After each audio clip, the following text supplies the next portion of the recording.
ప్రభుత్వం అయితే మంచిగానే ఉంది. మేము ఆటో మధ్యతరగతి ఫ్యామిలీస్ ఆటో తోలుకునే వాళ్ళు అంటే చేయడం మాకు కష్టం. అలాగని చెప్పేసి స్కూల్కి గట్రా మేము పెట్టుకుంటే ఒక 5 పిల్లల మించి ఎగస్ట్ూ ఉంటే వెనకతలు ఈ బైక్ల మీద వచ్చి ఫోటోలు తీయడం, రాయడం, కేసు రాయడం. నేను నాకే రాశారు, 1035 రూపాయలు రాశారు. సార్ ఎందుకు సార్ అని చెప్పేసి అడిగా. నాకు లైసెన్స్ ఉంది, యూనిఫామ్ ఉంది, బండి రికార్డ్స్ అన్నీ ఉన్నాయి. అయితే ఎందుకంటే నువ్వు బండిలో 8 మంది పిల్లలు ఉన్నారు, ఇలా ఉంటే మాకు పైన ప్రభుత్వం ప్రెజర్ పెడుతుంది అని చెప్పేసి అన్నారు. అంతే, ఇంకా ఏమో. ఇప్పుడు పిల్లల విషయంలో సమీక్షంగా ఉండడం తప్పు కాదు కదా. అంటే లాస్ట్ టైం విశాఖపట్నంలో మన సర్కిల్ దగ్గర ఒక యాక్సిడెంట్, చాలా ఘోరమైన యాక్సిడెంట్ కాబట్టి చాలా మంది పిల్లలు ఉన్నారు. చాలా పెద్ద ఇన్సిడెంట్ జరిగింది. సేమ్ ఆటో డ్రైవర్ అప్పుడు కూడా మాట్లాడితే పిల్లల తప్పులే, ఆటో డ్రైవర్ తప్పులేదు అన్నట్టుగానే బయటకు వచ్చింది. ఇప్పుడు ఇంతమంది పిల్లలు పెట్టుకుంటే కొంతవరకు కూడా ఇబ్బందికర విషయాలే కదా. ఓకే, ఇప్పుడు మన ఆంధ్రప్రదేశ్లో ఒక పోలీస్ డిపార్ట్మెంట్ కానీ, ఒక డాక్టర్ డిపార్ట్మెంట్ కానీ, లేకపోతే ఒక స్టీల్ ప్లాంట్ కానీ, ఏదైనా అన్ని డిపార్ట్మెంట్లు కానీ, అన్ని సంస్థల కన్నా పెద్ద సంస్థ ఆటో. అన్ని సంస్థల్లోని యాక్సిడెంట్స్ అనేవి అవుతున్నాయి. ఒక మెడికల్లోని మొన్న అలాగని చెప్పేసి మన గోపాలపట్నం దగ్గర ప్లాంట్ ఉంది, అందులో మన ఫార్మాలో అవుతున్నాయి. అలాగే హాస్పిటల్లో ఏదో డాక్టర్ మిస్టేక్ చేయడం వల్ల ఏదో పేషెంట్ అనేది చనిపోతున్నాడు. అలాగే ఒక ఆర్టీసీ యాక్సిడెంట్ అవడం వల్ల చనిపోతున్నారు. వరుసగా నిన్నే అగనంపూడిలో వరుసగా నిన్న ఒకరు మొన్న ఒకరు చనిపోయారు. నిన్న 16 మంది పైగా బైకుల మీద యాక్సిడెంట్లు అయ్యి రోడ్డు తవ్వేసి బైక్ మీద అందరూ అగనంపూడి హాస్పిటల్లో చికిత్స పొందారు. అలాగని చెప్పేసి ఇది ఆటో అనేది ఆంధ్రప్రదేశ్లో అతిపెద్ద సంస్థ. అన్ని సంస్థల కన్నా పెద్ద సంస్థ ఏదైనా ఉందంటే ఆటో. అందువల్ల ఆటోని యాక్సిడెంట్ అయిందంటే అవుతుంది, కాకపోతే దానికి తగ్గ జాగ్రత్తలు తీసుకోమని చెప్పేసి చెప్పాలి. ఏదో ఒక స్కూల్ యజమానితోనో లేకపోతే ఆటో డ్రైవర్లతోనో ఏదో చెప్పి చూసి చూడలేనట్టు వదిలేయాలి. అంతే, ఓవర్లోడ్ అని కాదు. అంటే ఇప్పుడు 6 పిల్లలు వేరు, 8 పిల్లలు, అందరి పిల్లలు ఒకలా ఉంటారు కదా. అందరి పిల్లలు ఒకలాగా. మీరు అన్న సమస్య మీరు అనేది కరెక్టే. అన్ని వ్యవస్థల్లోని ఇబ్బందులు జరుగుతుంటాయి, కానీ పిల్లలతో మన అన్ని వ్యవస్థలు చిన్న వ్యవస్థలు. ఆటో అనేది పెద్ద వ్యవస్థ.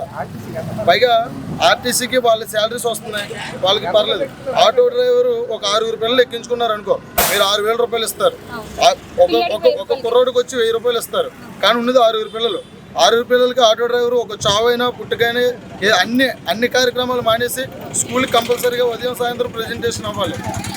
అన్ని పనులు మానేసి 6,000 రూపాయలు ఇస్తే స్కూల్ అనేది ఇక్కడ నుండి మనకి 7-8 కిలోమీటర్లు ఉంటుంది మన ఇంటి దగ్గర నుండి.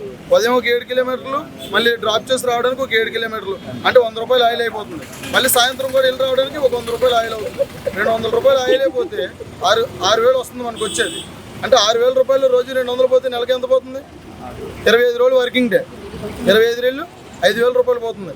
అంటే 1000 రూపాయల కోసం ఆటో డ్రైవర్ ఉదయం ఒక 2 గంటలు, సాయంత్రం 2 గంటలు స్పెండ్ చేస్తే వచ్చేది 1000 రూపాయలు. నెల మొత్తం వచ్చేది 1000 రూపాయలు. అంటే ఆ 1000 రూపాయలు కూడా ఏదో మిస్టేక్ పెట్టి కేసు రాస్తే పోయినట్టే. అంటే ఆటో డ్రైవర్ ప్రజాసేవ చేస్తున్నాడు తప్ప వాడు బ్రతికిని కూడా ఇచ్చేసుకోలేకపోతున్నాడు. అర్థమైందండి? అన్ని సంస్థల్లో ఆటో డ్రైవర్ అంటే ప్రతి ఒక్కరికి చాలా చాలా చీప్. ఒక ఆర్టీసీ డ్రైవర్కి చీపు, ఒక డాక్టర్కి చీపు, ఒక లాయర్కి చీపు, ఒక పోలీసు వాడికి చీపు, ఒక మున్సిపాలిటీ వాడికి చీపు. ఒక మున్సిపాలిటీ వ్యాన్ వచ్చి ఆరుని కొడితే ఆటో తీసేయాలి అర్జెంటుగా. వాడు ఆటోకి బస్ స్టాప్, ఇప్పుడు ఆర్టీసీ బస్సు ఉంది, వాడికి బస్ స్టాప్లు ఉన్నాయి ఆపుకొని కస్టమర్ని ఎక్కించుకోవడానికి. ఆటో డ్రైవర్ ఎక్కడ ఆపుతాడమ్మా? కస్టమర్ ఎక్కడ ఉంటే అక్కడ ఆపుతాడు. ఆటో డ్రైవర్ అక్కడ స్టాండర్డ్గా ఉండిపోడు కదా. కస్టమర్ ఆపినప్పుడు ఆపుతాడు, వెళ్ళిపోతాడు. అలాగే నేను ఒక 4-5 మంత్స్ దాకా పాతగాజువాకలో ఫిజికల్ హ్యాండిక్యాప్ని దించుతున్నాను. పక్కన వచ్చి ఫోటో తీస్తున్నాడు. నేను గమ్ములు లాగిస్తే ఫిజికల్ హ్యాండిక్యాప్డ్ పడిపోతాడు, ఆయన కాలు ఇరిగిపోతాడు. ఆటో వాడు ఎక్కించాడు, లాగేశాడు. అలాగని చెప్పేసి ఫిజికల్ హ్యాండిక్యాప్డ్ కోసం చూస్తే నా బ్రతికిపోతుంది అక్కడ. 1000 రూపాయలు నేను రోజంతా చేస్తే ఆయిల్ పోయి 500 రూపాయలు చేయడం చాలా కష్టం. అందులోని ఇప్పుడు నేను 1000 రూపాయలు ఫైన్ కట్టుకుంటానా, ఫిజికల్ హ్యాండిక్యాప్ని తొక్కించేస్తానా? తొక్కించితే ఆటో డ్రైవర్ తొక్కించాడు. అతి పెద్ద సంస్థ ఆటో అనేది చాలా పెద్ద సంస్థ. గవర్నమెంట్ దీనికి ఏమీ చేయలేదు.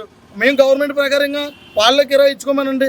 ఆటోలు మేము ఉదయం తంబేస్తాం, ఫోన్లోని తంబేసి వెళ్ళిపోతాం. మాకు నెలకి ఎంతో కొంత శాలరీ ఇచ్చేమనండి. ప్రతి ఆటోని లాగిన్ అయిపోతాం. వాళ్ళు కస్టమర్ వచ్చాడు అనుకో వెళ్తాం, లేదంటే వాళ్ళు కొంటాం. డీజిల్ ఆడే కొట్టించుకోమనండి. అలాగే ఒక ఆర్టీసీలాగా ఆటోను సంస్థ చేయమనండి. చేయలేరు కదా. ఆటో అనేది ఇండివిజువల్ ఎంప్లాయ్మెంట్, కానీ వాడు తినడానికి ఉండడానికి కూడా ఏమీ రాదు. మాకు ఆర్టీసీ వాళ్ళకి 50,000 60,000 వద్దు. అలాగే అంబులెన్స్ డ్రైవర్లు 30,000 40,000 20,000 ఇమ్మనండి చాలు. బండి ఫైనాన్స్లు అన్నీ వాళ్ళు కట్టుకోమనండి. డీజిల్ అని నెలకి 20,000 ఇవ్వమనండి. అందరికి 8 అవర్స్ డ్యూటీ, 10 అవర్స్ డ్యూటీ చేస్తాం మేము ఆటో డ్రైవర్లు. ఇవ్వమనండి, నెలవారీ జీతం కింద ఇవ్వమనండి చాలు. మాకు ఏమొద్దు, బండి ఫైనాన్స్ వాళ్ళు కట్టుకోమనండి, డీజిల్ వాళ్ళు పోసుకోమనండి, మెయింటెనెన్స్ వాళ్ళు చూసుకోమనండి. నెలకి 20,000 జీతం వస్తే చాలు. 20,000 మేము ఎందుకు అడుగుతున్నావా? ఈరోజు ఎంత చిన్న ఇంట్లో ఉన్నా సరే 4,000 రూపాయలు రెంట్ అవుతుంది. 500-600 కరెంట్ బిల్లు వస్తుంది.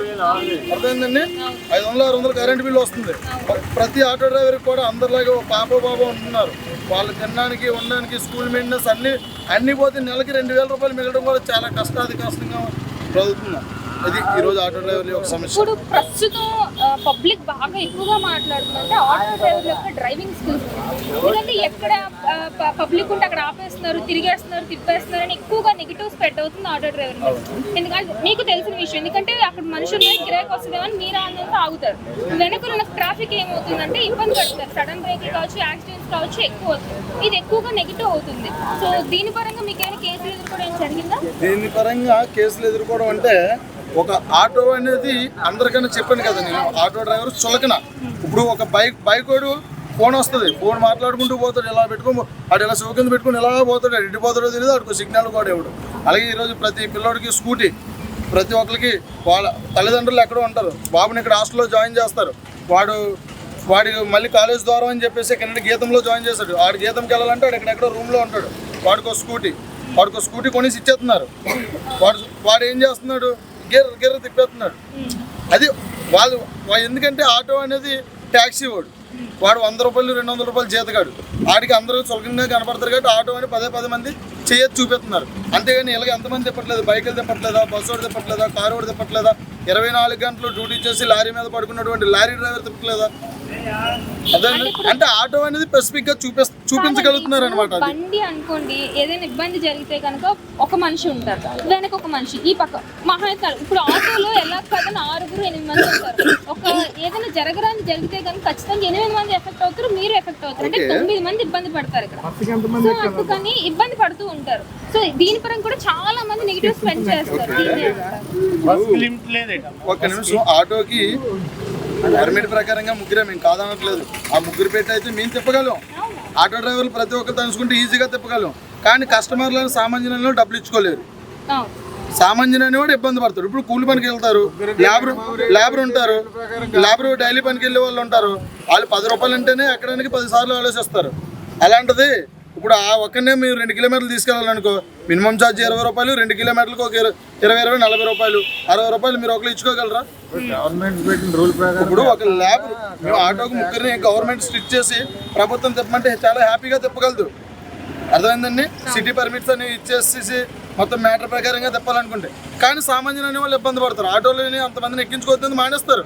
ఇప్పుడు ఒక గవర్నమెంట్ ఎంప్లాయీ పిల్లలే కాదు కదా, కూలి పని చేసుకున్న వాళ్ళు పిల్లలు ఉంటారు. ఇప్పుడు తెల్లవారు లేసి ఇంట్లో 4 బయటకు వెళ్ళాలి. 4 వెళ్ళాలంటే ఒక్కొక్కరు ఒక్కో పక్క వెళ్ళాలి. అంటే 240 రూపాయలు ఒక పక్క ఛార్జ్ అవుతుంది ఒక ఫ్యామిలీ ట్రావెలింగ్ చేయాలంటే. వాళ్ళ ఇంటికి వచ్చేది రోజుకి ఎంత వస్తుంది? 1000 రూపాయలు కూడా రావట్లేదు. అప్ అండ్ డౌన్ 500 ట్రాన్స్పోర్ట్ ఇవ్వతాడు. ఏం తింటాడు, ఏముంటాడు సామాన్యుడు. అలాగే ఆటోలోని తిప్పిస్తారంటే ఆటోలు ఎక్కుతుంది అని ఆస్తో తిప్పుతారు, కానీ కాదనట్లేదు. కాకపోతే ఎవరో ఇప్పుడు ఒక సీనియర్ డ్రైవర్స్ ఉన్నారు, నేనున్నాను. ఆటోకి వచ్చి 16 సంవత్సరాలు. ఈ రోజుకి నేను ఆటోకి వచ్చి 16 సంవత్సరాలు. నాకు 18 సంవత్సరాలు ఇప్పుడు నేను లైసెన్స్ పొందాను. ఈరోజు నాకు ఇప్పుడు 35 సంవత్సరాలు. అండ్ నేను అలాగే చేయాలి. అలాగే కొంతమంది సీనియర్లు ఉంటారు. అంటే ఏదైనా సరే ఇప్పుడు ఏ సంస్థలో అయినా స్టార్టింగ్ ఎంట్రన్స్ అనేటప్పుడు చిన్న మిస్టేక్స్ ఉంటాయి వాళ్ళు. అలాగే ఇప్పుడు కొత్తగా వచ్చిన ఆటోకి కొత్తగా వచ్చిన కుర్రాళ్ళు ఉంటారు. ఇప్పుడు చదువుకున్న వాళ్ళు ఉన్నారు, వ్యవస్థ వాళ్ళకి జాబులు లేవు. జాబులు లేకపోవడం, ఏదో ఇండివిజువల్ ఎంప్లాయ్మెంట్ ఉంటుందని చెప్పేసి ఏదో ఆటో కొనుక్కోవడం, ఎవరి దగ్గర అది తీసుకోవడం, లేకపోతే ఇంకోటి చేస్తారు. ఫస్ట్ 1 time 2 time మిస్టేక్ అనేది అవుతుంది. మేము అవ్వట్లేదని చెప్పట్లేదు. ఎందుకంటే చిన్న సంస్థలోనే గట్టిగా అయితే 30 ఎకరాలు ఉంటుందేమో ఫార్మా. ఇది మన గోపాలపట్నం దగ్గర ఉన్నది.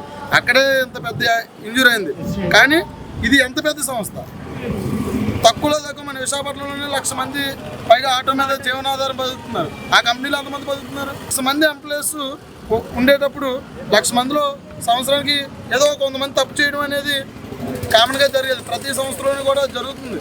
నేను కాదనట్లేదు. అలాగని చెప్పేసి ప్రతిదానికి ఆటో డ్రైవరే అని చెప్పేసి చూపెడుతున్నారు. కానీ మొన్న ఆర్టీసీ బస్సులో ఎన్నిసార్లు యాక్సిడెంట్లు అవ్వలేదు? ఎంతమంది చచ్చిపోవట్లేదు? నిన్న కాక మొన్నే పాతగాజోగులో లాస్ట్ వీక్, ఈ వీక్లోనే బస్సు తొక్కేసింది తెల్లవారుజాము 400 సిటీ సెంటర్లో. ఆటో డ్రైవర్ ఎక్కడో లూప్ లైన్లో జరుగుతుందేమో, ఇది సిటీ సెంటర్, కొత్తగా ఒకటి పాతగా మధ్యలో జరిగింది, తొక్కేసింది. మరి బస్సు జరిగింది కదా, దాన్ని ఎందుకు వైరల్ చేయట్లేదు? ఆటో వాళ్ళు అంటే అందరికీ చులకన. ఫస్ట్ పదే చెప్తున్నాను, ఆటో వాళ్ళు అంటే ప్రతి ఒక్కరికి చులకన. ఎందుకంటే మనం ఒక సూపర్ మార్కెట్కి వెళ్తాం, రైస్ ఎంత చెప్తే అంత కొని తీసుకుంటాం. అలాగే మెడికల్ షాప్కి వెళ్తాం, ఎంత అంటే అంత. ఆటోడు ఇక్కడి నుంచి ఒక 5 కిలోమీటర్ల దూరం వెళ్ళాలంటే 100 రూపాయలు అడిగితే, ఎందుకమ్మా 100 రూపాయలు, 40 రూపాయలు ఇస్తానంటారు. మేము హ్యాపీగా నవ్వుతూనే తీసుకెళ్తాం. 40 రూపాయలు ఇస్తారని మేము బాధపడి తీసుకెళ్ళట్లేదు. ఎందుకంటే 40 రూపాయలు వస్తే ఈ పూట టిఫిన్ చేస్తాం అంతే. తెల్లవారు నేను 5 గంటల డ్యూటీ ఎక్కుతాను ప్రతిరోజు కూడా. తెల్లవారు 5 గంటలకి నేను స్నానం చేసి ఇంటిని బయటకు వచ్చి, సాయంత్రం నైట్ 10 అవుతుంది నేను ఇంటికి వెళ్ళేసరికి. మధ్యాహ్నం భోజనం బయటనే చేస్తాను, ఉదయం టిఫిన్ బయటనే చేస్తాను. మొత్తం అన్నీ చేసి డీజిల్ పోయిన 500 రూపాయలు వస్తే చాలు అనుకుంటున్నాను. మళ్ళీ నాది పెద్ద ఫ్యామిలీ కాదు, మా అమ్మగారు, మా ఆవిడ, మా పాప, నేను. మేము ఓన్లీ మెడికల్ ఇష్యూ మా పాపను చదివించుకోవడానికి ఇంత ఇబ్బంది పడుతున్నాను. మళ్ళీ మా అమ్మగారు ఏదో పని చేస్తారు, నేను ఏదో పని చేస్తున్నాను. ముఖ్యంగా ఏం చేస్తున్నారంటే ప్రభుత్వం మాలాంటి చిన్న వాళ్ళు మాత్రమే కూడేస్తున్నారు. ఈ 10,000 15,000 మేము ఇమ్మని అడగట్లే ప్రభుత్వాన్ని. బండికి కేసులు తగ్గించండి, ఇన్సూరెన్స్లు మాకు ప్రొవైడ్ చేయండి చాలు. ఇప్పుడు వాళ్ళు ఇచ్చే 10,000 7,000 6,000 ఇన్సూరెన్స్ ఉంటుంది. ఇన్సూరెన్స్ డేట్ అయిపోగానే ఎలాగైతే చంద్రబాబు నాయుడు గారు లాస్ట్ టైం దిగిపోయేటప్పుడు మాకు ట్యాక్స్ అనేది తీస్తారో, ఇలాగే ఇన్సూరెన్స్ గవర్నమెంట్ని ప్రొవైడ్ చేస్తే చాలు అంతే. లైసెన్స్ లేని వాళ్ళు కొంచెం కేసులు చూసి చూడలేను అంటే అప్పున్న వాళ్ళు రాయొచ్చు. కాకపోతే మరీ 1,035 రూపాయలు అంటే, నేను 1,035 రూపాయలు రాశాను, నాకు అది చలానా కూడా ఉంది. ఇప్పుడు రెడీగా ఉంది, చూపించగలను. 1,035 రూపాయలు మేము కట్టాలంటే చాలా కష్టకరమైన పరిస్థితి అన్నమాట. ఇదే జరుగుతుంది. రోడ్లు కూడా బాగానే చేస్తున్నారు. సో అంతా బాగుందంటారు మీ పరంగా? కొన్ని చలాన్స్ విషయంలో మాత్రం అయితే చాలా అంతా బాగుందని మేము చెప్పలేము. మా సంస్థ దగ్గరికి వచ్చేసరికి ప్రాబ్లం అయితే ఉంది. ఇప్పుడు బయట ప్రతి సంస్థలో ప్రాబ్లం ఉంటుంది, మా సంస్థలో అయితే ఇది ప్రాబ్లం ఉంది. Thank you sir. Hit TV app ని డౌన్లోడ్ చేసుకోండి. ఇందులో short news, live news, entertainment movies అన్ని అవైలబుల్ గా ఉన్నాయి. Please download Hit TV app. Hit TV app hit TV యాప్ని ఫ్రీగా డౌన్లోడ్ చేసుకోండి.